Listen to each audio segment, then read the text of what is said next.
When the resistance is high, the persistence must be higher. You understand what I'm saying? Persevering. Yeah. I mean, that's It's what a we're going to do wonderful today. skill. Yeah, that's what we're going to do today. So it's story time with Julia Blackwell, Movement by Julia. And today we don't know what story we're telling, but we know we're going to tell one. So what do you, Right. I mean, that's what we're doing here. We don't know exactly what story we're going to tell, but we know that we're going to tell it, and it's going to be serious fun because that's the whole point of the show. Let me. Can I guide this? Can I guide this ship? Absolutely. I trust you fully. Okay, cool. It's not like it's my show or anything. I thought you were going to come on and just do the whole thing for me. Is that not how this works? Is that? Oh, should I throw away all the questions I have for you? Yeah, exactly. I know you prepped all the notes and you had a lot that you wanted to share today. So I just, I wanted to ask for permission to lead this experience. Let's start. We're going to start here. We're going to start with how we met. And then I want to talk about after that. I want you to tell me and tell the audience how you and I came to be on the microphone together today and what that's all about. I would love for you to tell me what this is all about. And then we're definitely going to talk about your work. You're Okay. yeah, Yeah. like you're obviously a pain relief wizard. So if you think we're getting out of this show without talking about some pain relief wizardry, you'd be dead wrong. So what we'll do is Oh man. let's start with how we met, Julia. Let's start there. Well, I believe we officially met at the double retreat that was happening for both our group of women and men in the Enlifted Circle. And I met you for a hot second because I had no idea that these retreats were going to be happening in the same building, obviously not the same space, but I was completely checked out of any masculine energy. I was there for the women's retreat. I had no interest in talking to any of these dudes that were down a floor below. And so I met you in passing and and then saw your performance of The King Says Yes. And although I was unreceptive to a lot of masculine energy, I was like, ooh, this guy, I'm logging this away when I'm ready to cross that bridge. It's happening because I was I mean, I loved it. It was so cool to watch that performance. So that was, I believe, the initial time, right? And then you came to hang out with my husband and I in Colorado a couple months later. And I, having not known you up until really staying with you, same encounter, right? Briefly pass. Um, it was I could definitely tell that there was you were there for the women and the women experience only, right? And I think hopefully the men that were there did a good job of like holding that space where we're not trying to blend in. I imagine that you experienced that, but yeah, so we met, but we didn't really meet for sure. But when I got to stay with you and Eric in Colorado, like I met Julia Blackwell. Woo! Woo! I was And back. I was also coming off of working for 3 straight months, 7 days a week when I came to that retreat. So any surface level conversation and pleasantries was out the window for me. ain't got time for that. No, no time. No time, no energy. And I honestly, have being married to a strong woman myself, like I respect that. Hold your space, hold your boundaries, and to be honest, like fuck everybody else. You know what I'm saying? You know what I mean? So, no, I was all good with that. But like, no, the reason that I enjoyed staying with you and Eric so much is because y'all are a very like playful couple, and Eric's been interviewed on this show, and we talked about creativity and play. And one thing that I really noticed is that you bring a lot of that energy in a very calm and grounded way into the work that you do in Movement by Julia and some of your therapy techniques. And again, we'll talk about that. But I just want to say, like, I've experienced you to be nothing but bubbly and fun, and also very intentional about your work. I enjoy your playful attitude, and I'm loving the pink hair. If I can just say that right now, this is new to me. Okay, so this is also going to be on YouTube. Oh, You okay. see Julia's beautiful pink hair and her nice little movement space that she has. But yeah, look at that sign. Eric made it. I know Eric, and Eric Makes It is his Instagram handle. Shameless plug here. Made Absolutely. this sign, so it's beautiful. If you want to see it, you got to go to YouTube at Brooks Meadows on YouTube, and it will be Serious Fun with Julia Blackwell. Okay, so that's how we met. We connected. We had a great time. We stayed in contact, and then you hit me up, and you were like, "Hey, man, uh, I need some help. Can you support me? What is going on, and how can we support you today?" Oh, well, I just recently graduated from Enlifted Level 2. And one of the big assignments that we submitted to graduate was recording ourselves doing our kind of origin story into the work that we do. And he gave Mark England gave us a lot of tactical tools for presenting, and I have always loved the idea of entertaining people and telling stories. And one of the negative stories I had in my mind for a long time was a couple people had told me I talked too much. And I started to shut down that really bubbly side of me that wanted to tell you all of the funny stories. So upon getting out of that story and then entering level 2, where I had an opportunity to film myself and present more, and obviously I do a lot of filming for my business. That's a little bit different though, because it's more educational. I do hope that it's presented in an entertaining way, but I was like, man, I really want more practice at storytelling and talking to people and being really used to communicating in this style, because it's really fun. It's bringing out an old version of me that I really loved and was shut down for a time in my life. So it is way more fun to be in this state. So I Mm. appreciate you letting me come on to tell stories and shoot the shit. Your experience, I relate with that a lot. The funny thing is, and I'm not sure where this happened in your life story, where in the life cycle you were, but I I really, for I don't know, pretty much my whole like self-conscious life, being aware that I'm like this person and I have different thoughts than other people. I've been pretty like I've fancied myself to be quite self-aware, and aware of how I fit into the group. So I say that to say I lived my whole life this way, where I was like, I thought I knew what was going on. And then I was about 27 or 28 years old. Hallie and I had just started dating, and we were hanging out with my best friend, Phil, and who was at the retreat. And Phil and Hallie and I were having a conversation, and we were talking about high school, because Hallie's basically just out of high school at this time. And we're reflecting back on our high school experience. And Hallie's like, so Phil, like, what was Brooks like in high school? And he go, oh, yeah, he was always kind to everybody, but he was really polarizing because he talks, because you talk a lot. And I was like, what? He was like, Excuse me? yeah, excuse me. And and I was like, oh, what? And Hallie was like, what? And Phil was like, what? You didn't know that? And I was like, holy shit. And honestly, like, there's this moment where like your whole story starts playing in like a rapid stream. You're like reliving all of your conscious memories through a new lens all of a sudden. And it was like I don't know if it was going back. It's basically like it dropped in the middle of the puddle and it expanded outways, backwards, forwards, left, right. Everything about me was like rippled. I was like, whoa. And I also like for the next with the exception of when I was coaching and needing to lead people in a professional sense, the amount that I talked significantly reduced because I immediately associated the story that I had was that it was bad to be polarizing because you talked a lot.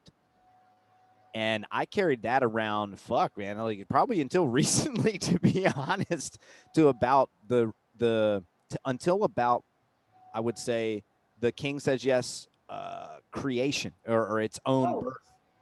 I still would allow myself in the right company to get on tangents and talk and be interesting if it called for it. But I mean, like, really just being myself without apology. If I want to tell a story, tell a story. If I want to be quiet, be quiet. Like, this is a pretty relatively new experience. And I'd say 2020 is what offered me the space and Mm. time to sit in reflection and really evaluate where I was and where I wanted to be, and really take a hard look at these lessons that I've learned, and through people like your husband and their company, or Eric's working on the app. They're working through the Enlifted program.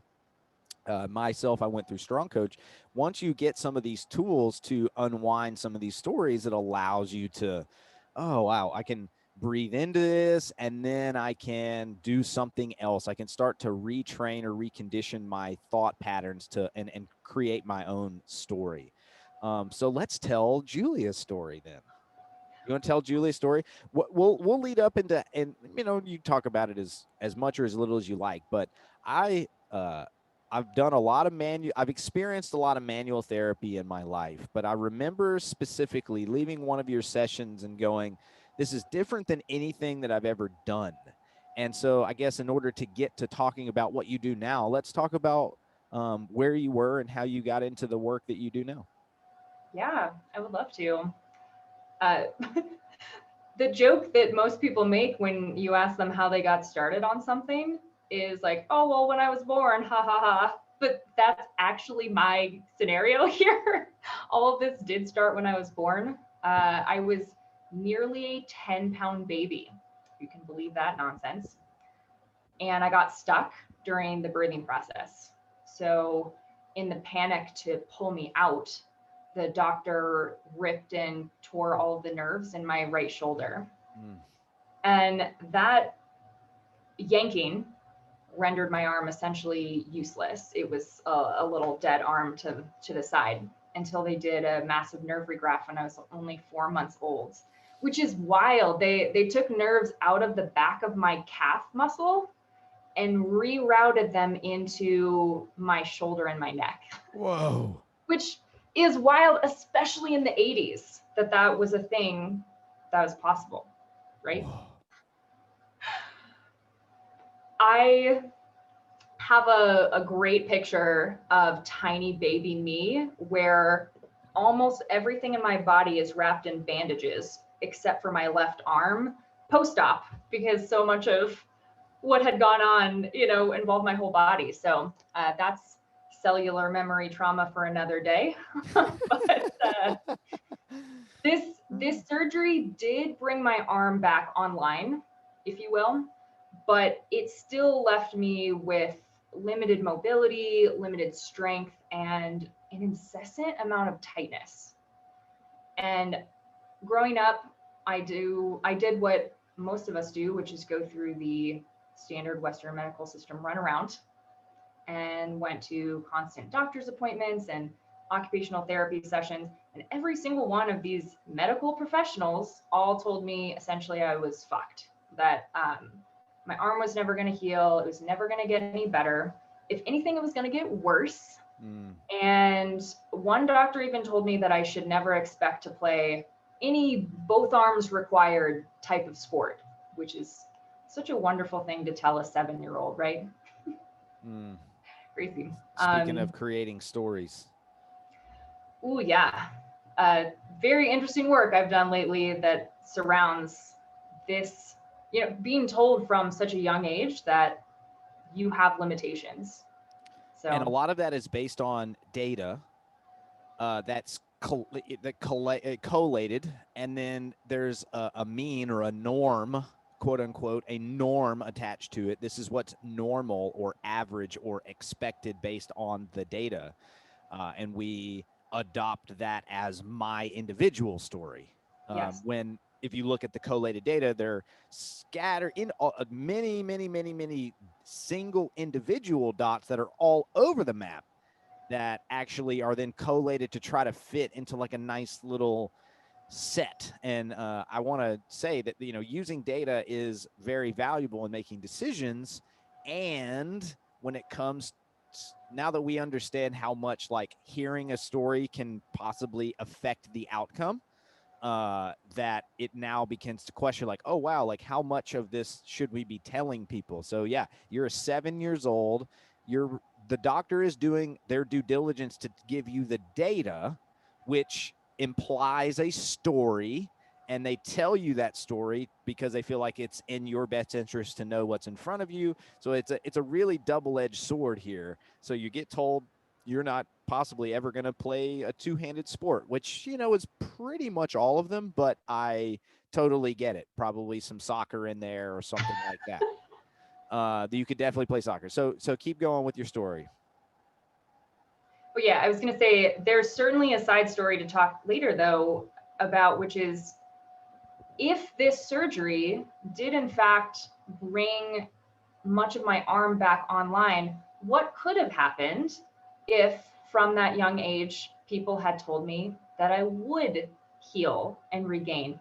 Would my brain have relayed that message to my body, and would it be in a different place now? So I have very strong feelings with the way a lot of Western medical professionals relay the data.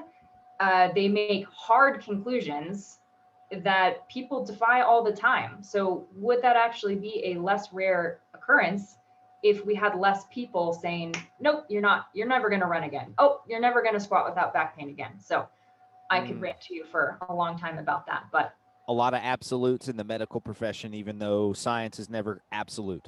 that's, yeah, 100%.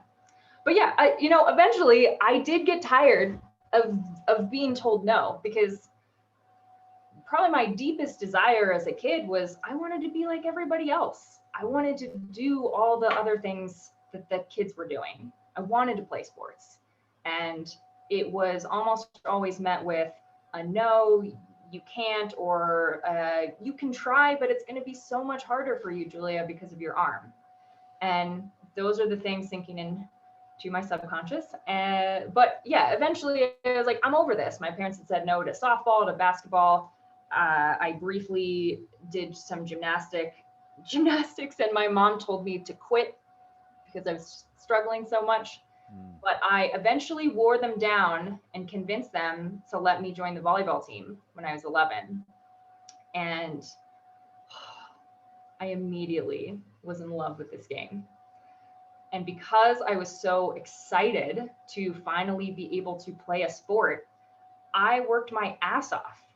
I practiced all the time. My dad can attest. I used to go out in our driveway and serve the ball onto our garage roof, which as I got more and more strength serving, it would roll up the garage roof and slam into my parents' bedroom window before rolling back down, where I would serve again. And he would yell at me. He's like, "You're going to break the window." Did you But though? no. Yeah, So, yeah, yeah. uh, so yeah, I practice all the time. I figured out modifications for anything I couldn't quite execute skill wise in volleyball, but I hit and serve left-handed. It was really just a modification for, passing, or, I'd go up with one arm to block, things like that. But I would practice whatever modifications I needed until I was outplaying my perfectly healthy teammates. I was mastering skills faster. I had more ball control than these people. I was making varsity teams over people that had zero limitations. And that was the first time I was like, now, wait a minute. The doctors told me that this was not supposed to be possible. I am playing one of the most both arm required sports that I can think of. And here I am doing this thing. That's interesting. Log that away. And I did notice for sure that as I continued to believe I could play this well, the better I got.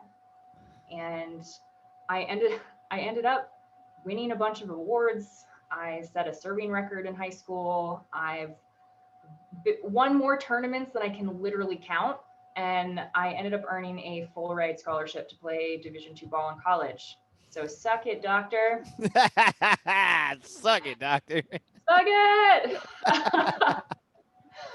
But that's where our mutual friend Cameron says, well, that's where the Disney movie ends, because I did learn so many valuable lessons on willpower and perseverance and mindset. And I had begun to figure out that perhaps the stories that I had been told were inaccurate, but I was still searching for physical relief from this limitation that I was feeling, because that had not changed, right? Mm.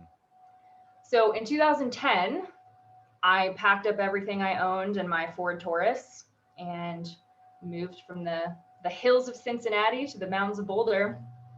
It was a wonderful change. And haven't been back. Well, I go back to visit, but I'll never go back to Cincinnati. Heard. With But all yeah, due shortly respect to all the after, Ohioans, with all due respect to the Ohioans, I've heard a lot of people that came from Ohio that say that. I still openly admit that I'm a Bengals fan, so I've done my due diligence for Ohio people. Well, It's like hard they to do got it. LeBron went back. LeBron went back, and then they got their championship. Ohio, all of Ohio got the championship. Cleveland Yeah. won, but it's really an Ohio all championship. So it's all good in Ohio. No disrespect. No, no, no. Once I got to Boulder, the mountains resonated with me so deeply that I knew within months that this was my home. So it was a very easy transition for me. But I want to say I was only there for a couple months. It was very shortly after I arrived that I met this lady that did Kinetix fascia release. And I had never heard of Kinetix. I didn't know what the hell this thing called fascia even was that she was jabbering on to me about. But she convinced me to let her work on my arm. And I came in with such uh, reservations, as I normally do, where here we go, someone's going to work on this, pretend that they can help. It won't. I'll politely thank them and move on with my day. Mm-hmm. But this fascia work changed everything for me. I had never experienced anything quite like this, much like your initial reaction when I worked on you as well. My mind was blown by the changes that I was seeing. The tightness that was constant started to relax. There were these muscles that had been atrophied, likely the vast majority of my life, that started being able to contract. And I can absolutely say I saw more results in the look and feel of my arm in 3 months doing this work than 15 years doing typical Western medicine treatments. So I was beyond thrilled. I still have a long way to go with my arm. It's still in its healing process, but this is the first and only thing that I've experienced that's made a dent in this issue that I've been working through. And it was the first time I'd ever felt something resembling freedom in my arm. And I pivoted hard. I pivoted hard into learning this and more about fascia because, my God, if it could make a difference for me, someone who was supposed to have irrevocable damage, what could this do for all of these other people experiencing pain and tightness and limitation? It was very exciting. That is, I can imagine that to be like such an aha and almost like a calling at the same all at once. You've been searching and searching and searching, and you didn't realize that the thing that you were searching, there were maybe like two things you're searching for, right? Yeah. And they happen to intersect in that moment where you found the Kinetix work. For those listening, what is fascia, and how does it relate to the overall system? And then what is it that you do with Kinetix to manipulate or work on the fascia? Yeah. Well, fascia is connective tissue, and it's actually the most abundant tissue that lives in your body. Every single thing in your body is wrapped in this connective tissue. One of my favorite analogies is like it's like plastic wrap. So every muscle fibril is wrapped in it. Every muscle fiber is wrapped in it. Every muscle, every bone, blood vessel, organ, nerve, everything is organized and put into your shape and your structure through this fascial system. My favorite analogy for this as well, it's like, it's just a theory, but they said if everything were to magically disappear out of your body except for your fascial system, you would still largely look like you. That is the thing holding, again, your shape and structure together. And on the flip side, if only your fascia disappeared out of your body, you would go tumbling to the ground in a pile of bones and goo. Whoa. We're what, like 65 to 70% water. How does that water not simply fall out at our feet and become a puddle? It's because your fascia is holding everything together and organizing it. It keeps your organs from touching. It keeps everything moving and connected. That's how your ligaments attach to your bones. It's this fascinating system that's still so new in the science world, because for the longest time, when researchers were dissecting cadavers, they'd be like, what's all this fibery stuff in the way? Get it out of the way, put it in the trash so that we can see the muscle or the nerve, and completely unaware of how critical this connective tissue system is. And because it uh, wraps everything, it then kind of becomes almost like a map that's all connected on your body. And this tissue, as you were saying, it was never really studied. And a primary reason is because the only time we ever really saw fascia is when people were dead. And Mm-hmm. so dead fascia and the way that it operates and even looks versus what fascial tissue looks like when it's involved in a healthy or at least an alive human being, it actually looks and operates differently, which is why another reason why it was so hard to really understand and detect. Um, and so, what I have experienced myself is that sometimes when I maybe experience some sort of like physical trauma, I might slip and fall down and hit my leg, or I might overwork my muscles in a fitness workout.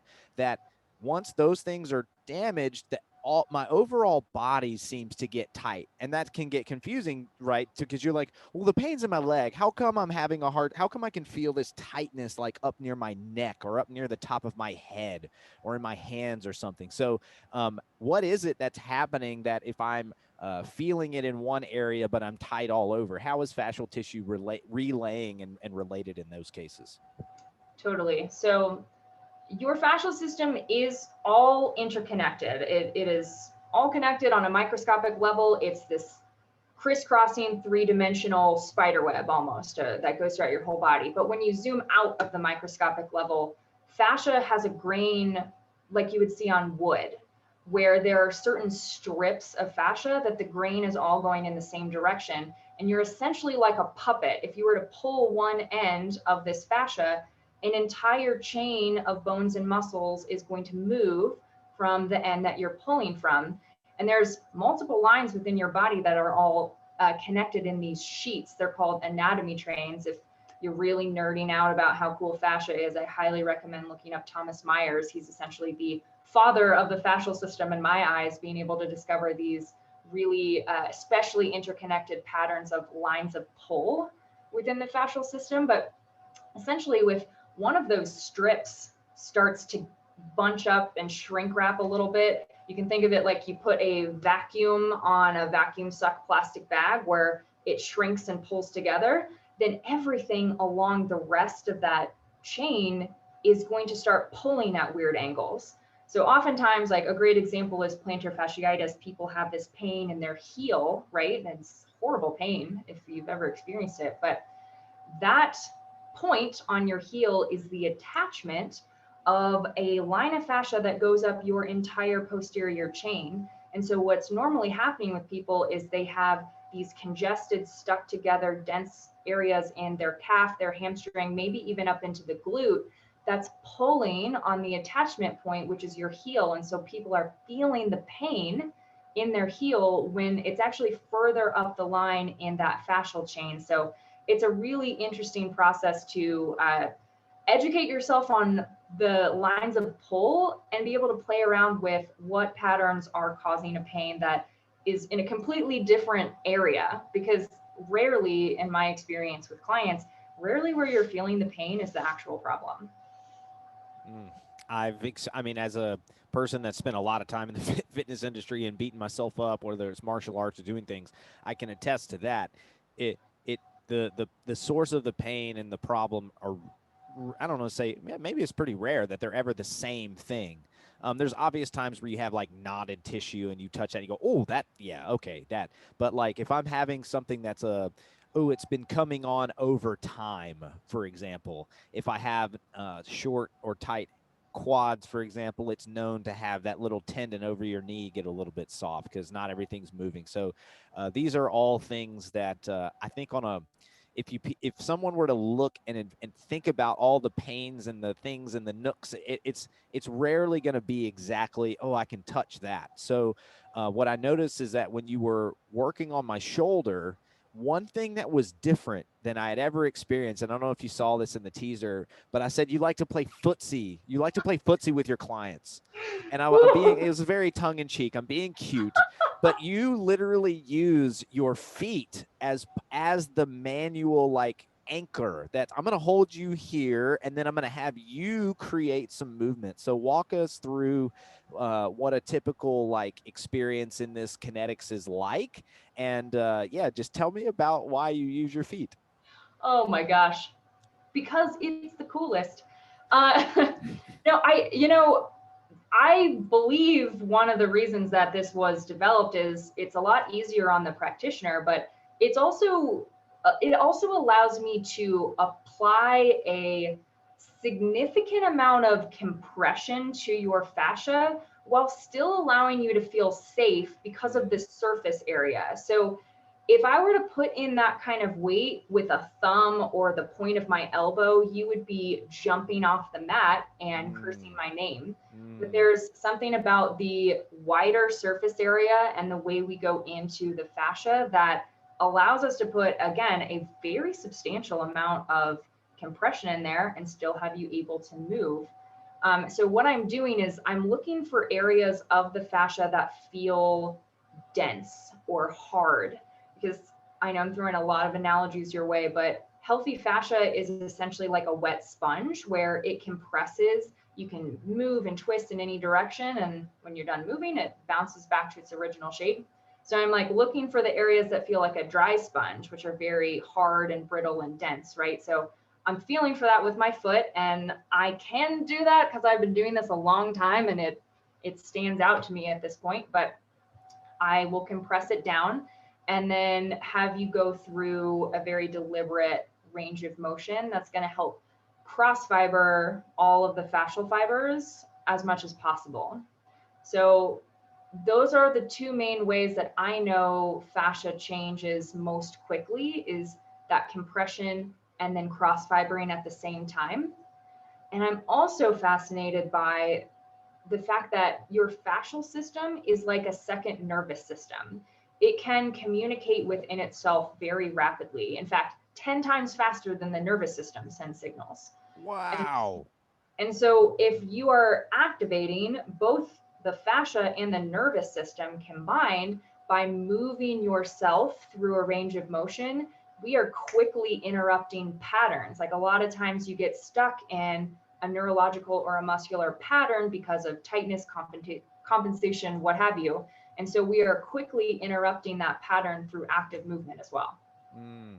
So most people either the most people that hear this, they may not have access to a kinetics practitioner, someone that can manually work on them with their feet, create that compression, and have them go through that what you called cross fibering, where they're having to move through and the range of motion while also under compression. And to add some clarity to that, like if the fascia is moving up and down, cross fibering would mean to put compression and then move right to left, where you're going across the line and not rolling up and down in the same line as the fascia. So that's what cross fibering is. So if I don't have access to Julia Blackwell, I can definitely go check out her page, Movement by Julia, on Instagram.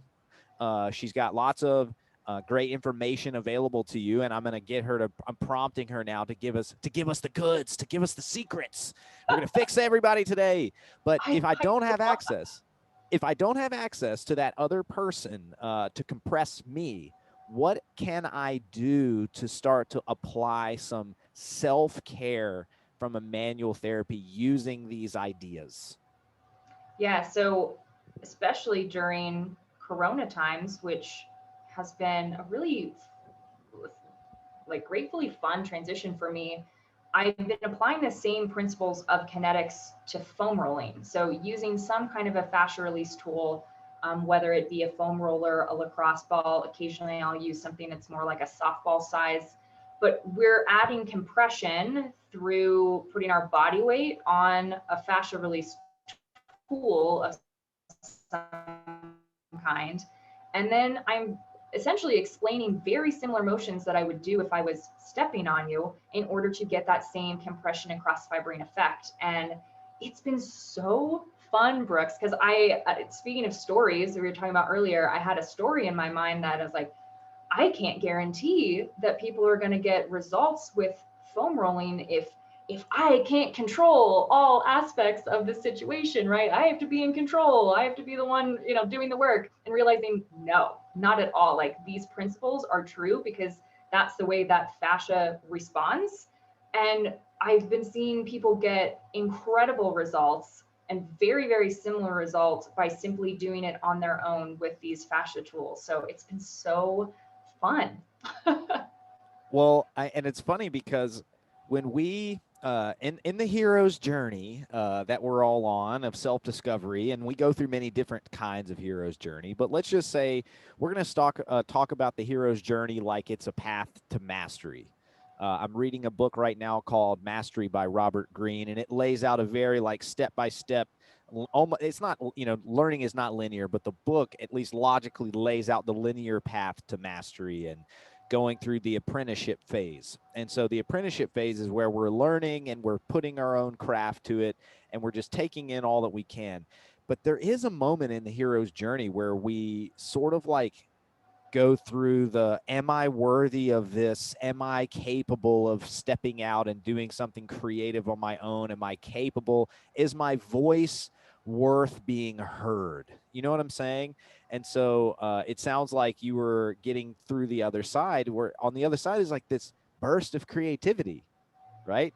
And I think that the way that I've seen you transition to being able to teach these tools this way has been such a huge value for the community at large to be able to offer this to somebody in a way that they can do this on their own and at home. That is so many times the limiting factor to people getting the care that they need is maybe not having access to an individual like you. So it's to me, it was a very valuable, and I'll even go a step further and say important phase of this journey that Julia is on, is now that she's able to she's worked on these tools and worked on people enough to be able to compress that information and offer it to people in a new way, which is like, hey, this is how you can use a foam roller to apply these techniques to take care of yourself. I think I've been following your progression as a professional for a while now, and to see that you're able to teach that, it's really special. I love your stuff. And everybody, let me tell you something else about Julia, because everyone, absolute, this time the absolute is acknowledged. Everyone that I know that has worked with Julia comes out on the other side and go, that was some different shit. That was way, like, I've done so much manual therapy, and I've never experienced anything like this. So I just wanted to say thank you. Thank you for working on me that one time. Thank you for teaching this, and thank you for sharing about this on our episode today. I want to make sure I've given people your Instagram handle, but I want to make sure that if people want to get this information, they want to get in touch with you. If you have anything going on, like, let's make sure we get in how they can find you. Yeah, I'm certainly the most active on Instagram, which is Movement by Julia.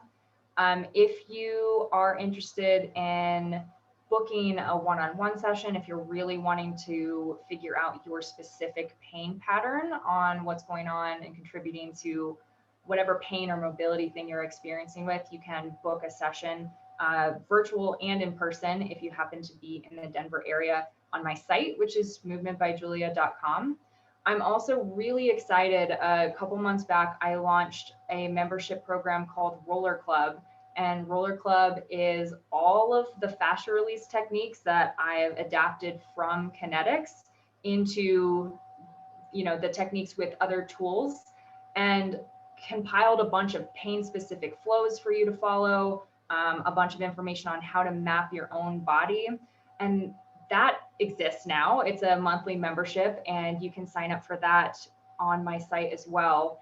And oh man, that's been one of the most fun things I've been working on too. Yeah, in this transition, something I realized that I needed the space of being kicked out of my office for 8 weeks when the pandemic first started, is I began to see how people were starting to rely on me exclusively to fix their problem, let's say, fix their problem. And I had a come to Jesus moment where, they were starting to rely on me the same way I had relied on doctors growing up, of like, you tell me what's wrong, you fix this problem, or tell me it's unfixable, whatever that is. It's this conditioning that we go under, that is that, anyone in the medical profession is 100% right. They have all of the authority. We're essentially outsourcing trust in our body or in our own sensations to somebody else. And when Roller Club became an idea and then became an actual thing that exists, one of the most rewarding things about it is that it's been my creative project to help other people take that power back. It's like, you don't need a medical professional for every ache and pain you have. There's a time and a place for Western medicine, absolutely. Like, if something is serious going on, for the love of God, go see your doctor. But so much of us have been led to believe that our body is so complicated that we could never figure it out on our own, and we have to go ask someone or get an MRI. And it's been so fun to give people all of the tools that I have to figure it out themselves. So this membership has been like, yeah, it's my creative baby, to give people those tools. There's live classes as well. It's been fun. So thank you for letting me talk about it. Y'all go out and feed this woman's baby. Her baby needs to It's eat. my baby. Feed her baby. Go join Roller Club. It has been an absolute blast, Julia. I love hanging out. I love your perspective. And again, I've felt your work. I know that your work works. Is that right? Your work works. Yeah, that works. Yeah. That works. So I imagine that if somebody's hearing this and they have those daily aches and pains and they're tired of outsourcing their trust and their feeling to other people, they can self-empower. And this is the woman to help you do that. Julia, it's been so great having you on Serious.Fun today. And yeah, I can't wait to catch up with you again. Any final remaining thoughts before we close out to the community today? No, thank you for this. This was an elaborate ruse to get you to hang out with me for an hour, and I loved it. Story time is complete. That's Serious.Fun today. Thank you very much, and we'll see you next time.